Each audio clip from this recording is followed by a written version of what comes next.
Alright, this is a overview of the activities we did in discovering plate boundaries with our 4 maps and our 4 types of data, and this will help you to see what happens at our different types of plate boundaries. So first we need to cover the 3 main types of plate boundaries, and we have divergent, convergent, and transform plate boundaries. And these are all based upon how plates move on the crust. And we have 2 types of crust. We have the ocean crust, and we have the continental crust, which is what we live on. And these 2 types of crust interact in different ways to have these 3 types of boundaries. We have divergent boundaries, which is where plates move apart from each other, and we have convergent boundaries where plates move towards each other, and transform where they move side by side. And that there's ocean to ocean divergent boundaries and continental to continental ocean boundaries. We also have multiple types of convergent boundaries, though. We've got ocean to ocean convergent boundaries where 2 ocean boundaries, ocean crust boundaries come together. We have continental to continental convergent boundaries where 2 continental plates come together, and we have ocean to continental convergent boundaries where we have an ocean boundary, an ocean plate, and a continental plate that come together. And then we have transform boundaries, which is again where these 2 boundaries slide side by side. So we're going to look at our 4 types of data, which we have here: our earthquakes, our volcanoes, our topography and bathymetry, and our seafloor age, and we're going to look at what happens at these boundaries. So this is an example of a convergent boundary, and this is an ocean-to-ocean convergent boundary. In this center picture, we see where the plate boundary line is, and we also see the movement of one of the plates. And we'll notice as we look at the 4 types of boundaries some things that happen. Our ocean-to-ocean boundaries, we have earthquakes that form this straight line that forms a line parallel to the plate boundary. So with these pictures side by side, you can see that pretty easily. Our volcanoes, as we see, we have a straight line as well, a line that follows the plate boundary. And what happens is we have what's called, when we have a convergent boundary, we have subducting zones. What that means is one plate boundary goes beneath another plate boundary, and we can see that in a few places on this diagram. We have 2 subducting boundaries or subducting plates, and again we can see usually it's one of the ocean boundaries, ocean crust, that goes beneath the other one. And we'll talk more about how this relates to density of these plates.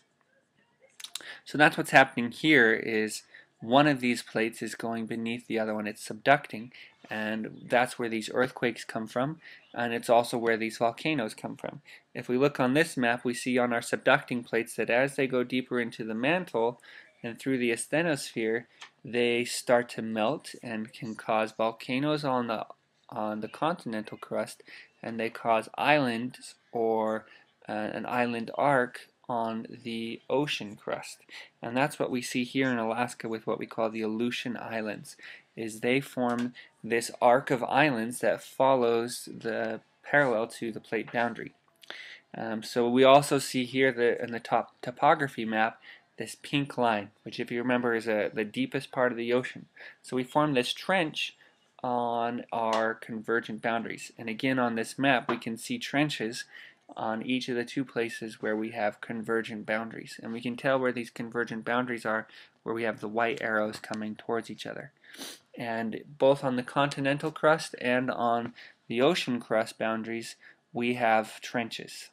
And we see those same trenches here in the Alaskan topography. And with the seafloor age, no seafloor crust, no new seafloor crust is created here. So we just have whatever age of crust is coming from somewhere else. So no new crust is created at these convergent plate boundaries. Here we're going to look at transform plate boundaries, and this is in California, what we have highlighted here. And we have, as you can see, where this plate boundary is in the center, part of California is on one plate and part of it's on another plate. And that's what causes a number of the earthquakes that we have in California. As these 2 plates slide by each other, they create lots of these earthquakes. But we'll notice that they're all red earthquakes, meaning that they're very shallow. We don't have very many deep earthquakes. We have lots of shallow earthquakes.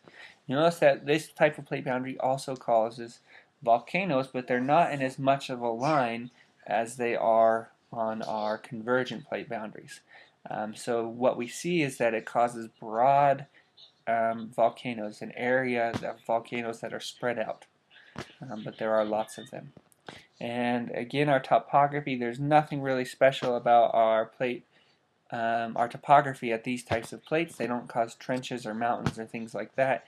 Whatever topography is there, we'll see. And as we look at earthquakes, we may see some lines along these faults, but that's smaller topography rather than big scale that we can see. And again, the seafloor age on transform plate boundaries, they do not create new crust, so we're kind of left with whatever is already there. And then here's an example of our third type, which is divergent plate boundaries.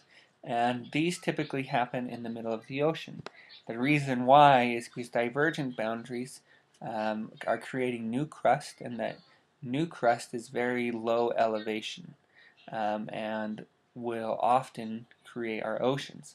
So our oceans, where they are now, is around divergent plate boundaries. So if we had a divergent plate boundary on land, eventually, in millions of years, an ocean would be there.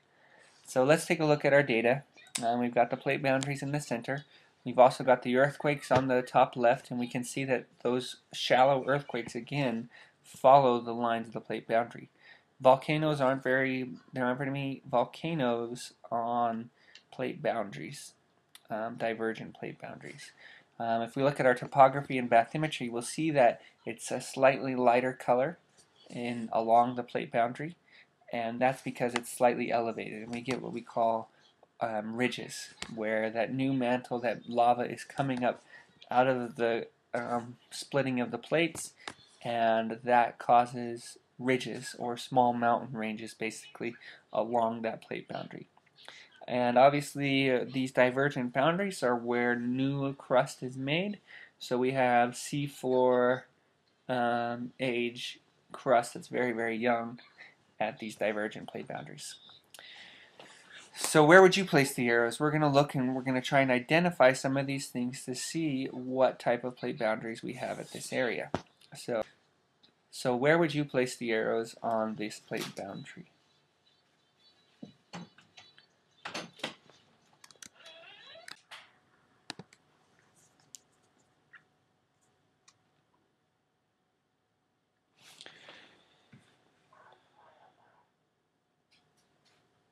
So if we look at this data, on earthquakes, again we have a line of earthquakes that follows our plate boundary. It's parallel to it across the north side of this plate boundary. We're looking at the kind of triangular shaped plate boundary.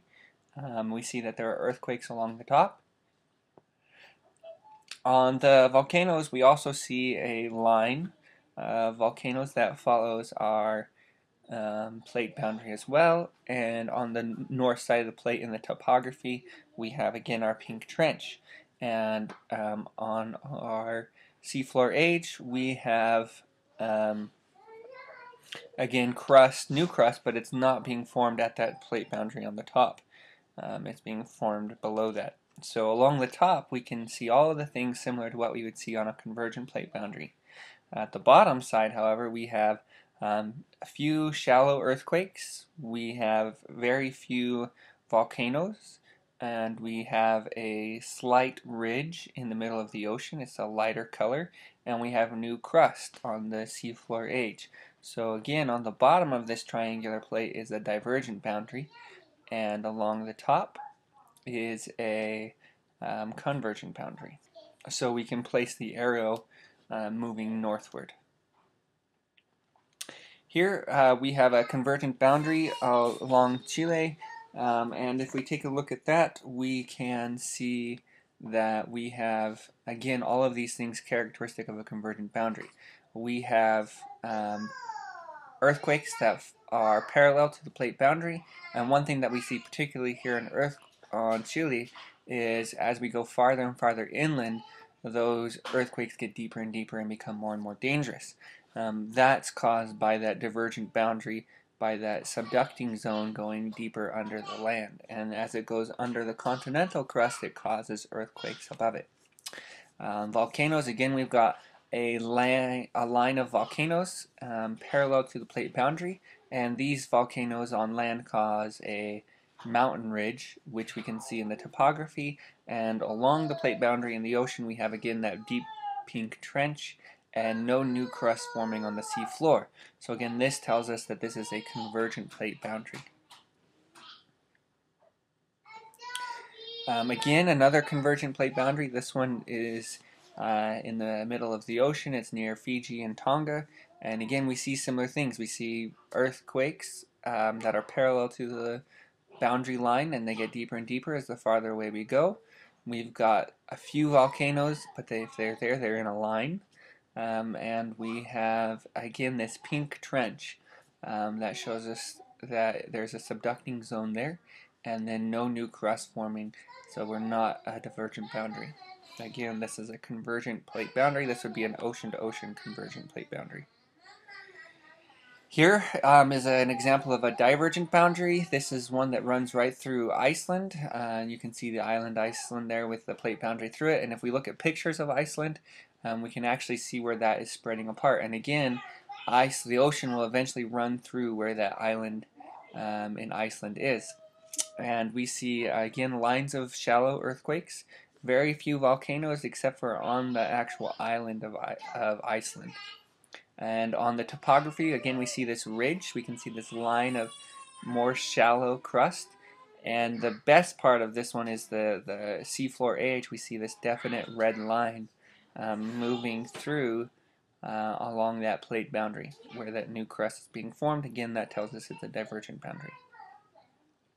Here again is another divergent boundary, and we see all the same things we saw before. We see a line of earthquakes, shallow earthquakes. We see few volcanoes, except for where we have land, these islands. We have a ridge, the lighter color on our topography, and again the red line showing us the newest crust on the seafloor edge. Here is a convergent boundary. This is a continental-continental. This is one of the few ones that we have on the Earth that look like this, and it leads to the largest mountain range and some of the tallest mountains in the world. This is where Mount Everest is. And so we see a lot of these earthquakes that kind of follow this plate boundary. Volcanoes, we don't have very many in this case on a continental to continental, but topography, we definitely have these foldings of these mountains and these large mountain ranges. And that's something that we definitely see on convergent continental to continental plate boundaries, is these tall mountains. And again, on the topography, these white lines are the tallest mountains in the seafloor edge. Obviously, this is not the seafloor, so we don't have any data there. Now here is three divergent boundaries, and we talked about this in our data about how they have different sizes or different amounts of new crust. And this is showing us the speed at which the divergent plate boundaries are spreading. So the one on the left has very, very fast spreading. That's why we have lots of new crust, to slow spreading in the middle, and then very slow spreading on the right. So that's something that we can even tell is how fast these plates are moving based on how much new crust we have.